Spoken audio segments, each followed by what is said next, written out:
Welcome back, viewers. You're watching The Savera and I'm Shefali. As US Assistant Trade Representative Brendan Lynch arrived in New Delhi for a fresh round of trade talks, President Donald Trump's senior trade advisor Peter Navarro suggested that India was finally coming to the table for negotiations, even as he sharpened his criticism of New Delhi's trade practices and energy ties with Russia. Navarro, who has often taken a hard line on India, made his remarks during an appearance on a private media channel's India is coming to the table, he said, while at the same time highlighting that they call the highest tariff of any major country and pointing to India's growing imports of discounted Russian oil as a sticking point in bilateral trade relations. I mean, it's like... Peter, you want to talk about India? Are they ever going to come to the table? That's what we were going to talk about. Yeah. India's coming to the table. Modi, I don't even... Are they the worst? You call them the Maharaja of tariffs? The Maharaja of tariffs. But, Joe, Prime Minister Modi sent out a very conciliatory, nice, constructive tweet, whatever they do in India. And President Trump responded to that. We'll see that. This is how this works. But as a practical matter, we know that on the trade side, they have the highest tariffs of any major country. They have very high non-tariff barriers. We had to deal with that like we're dealing with every other country that does that.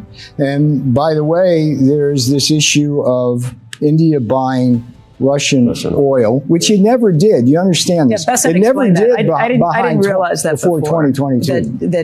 That China has always been buying this, but it was India. Besant told us that it had really stepped up, and it was some families in India that are taking advantage of the situation. Yeah, I mean, the Indian refiners got in bed with the Russian refiners immediately after the invasion, and they're making out like bandits. I mean, it's crazy stuff because they make money off of us in unfair trade, okay? So American workers get screwed, right? Then they use that money to buy Russian oil, and then the Russians use that to buy weapons, and then we as taxpayers have to pay more for the defense of Ukraine. And so how can that be? And watching Modi... Lynch's visit to Delhi comes at a moment of cautious optimism. Both Trump and Prime Minister Narendra Modi have recently exchanged conciliatory messages after weeks of stalemate and sharp rhetoric.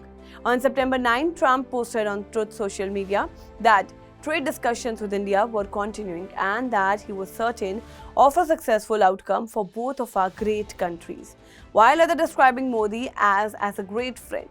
Nearly a day later, Modi responded with equally warmth on X, expressing confidence that negotiations would unlock the timeless potential of the India-US partnership and nothing that he looked forward to speaking directly with Trump.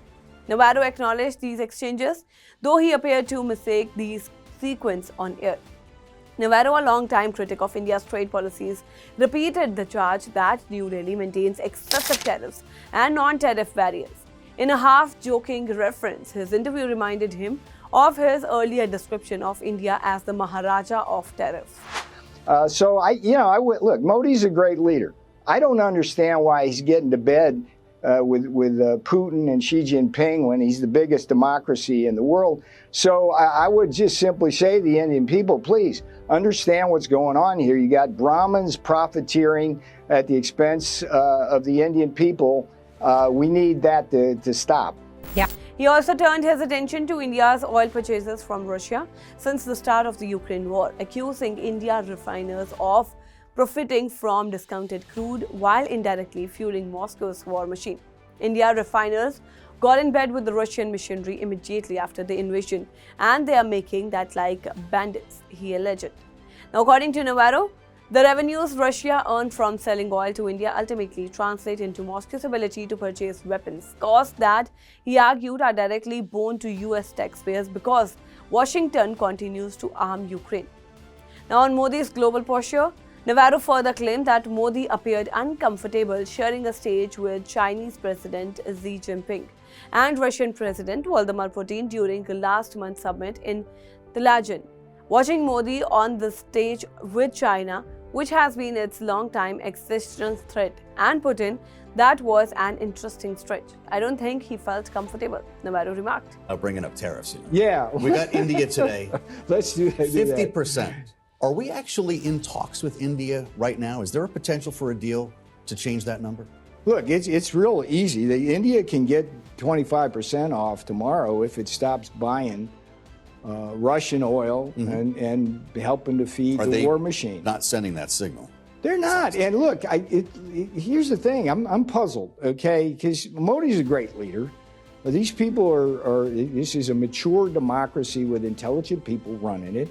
And they look us bald-faced in the eye on the tariff part and say, we don't have the highest tariffs in the world, when in fact they do. There's no dispute about that if you look at the numbers. And then they say, oh, we're not going to stop buying Russian oil. Now, what does that mean? I mean, we've talked about this, but it's worth talking to your viewers again. When India buys Russian oil at a discount, and then Indian refiners in partnership in India with Russian refiners make that and sell it at a premium to the rest of the world, right? Russia uses the money it gets to fund its war machine, kill more Ukrainians, and then the next thing that happens, of course, is Ukraine comes to us and Europe and says, give us some more money. So everybody in America loses because of what India is doing. The consumers and businesses and everything lose, and workers lose because India's high tariffs cost us jobs and factories and income and higher wages. Now, meanwhile, U.S. diplomatic engagement with India is gathering pace. Georgia Gore, the Biden administrator nominee for U.S. ambassador to India, told a Senate panel last week that Commercial Minister Piyush Goyal was expected in Washington soon to meet U.S. Trade Representative Brendan Lynch. At the same time, Lynch, a former director for India in the USTR's office in New Delhi for talks with India's chief negotiator Rajesh Goyal. Trump himself has sent mixed signals in recent weeks after imposing a 25% reciprocal tariff on Indian goods along with an additional 25% punitive duty linked to Russian oil imports and dismissing India's economy as dead. The president abruptly struck a softer tone. Speaking to a private media channel, he admitted that tariffs has caused a rift in India and conceded it was not an easy thing to do. He also seemed to acknowledge that US risked losing India as a strategic partner. Now, despite Trump's overturns, Navarro continues to frame India as a problematic partner on trade and energy, underscoring the tensions within the administration's approach. While the president he sought to smooth relations, his advisor remains focused on tariff barriers and Russia-linked oil revenues. That's all for now in this update. Stay tuned to the Savera, download the app and follow us on various social media platforms.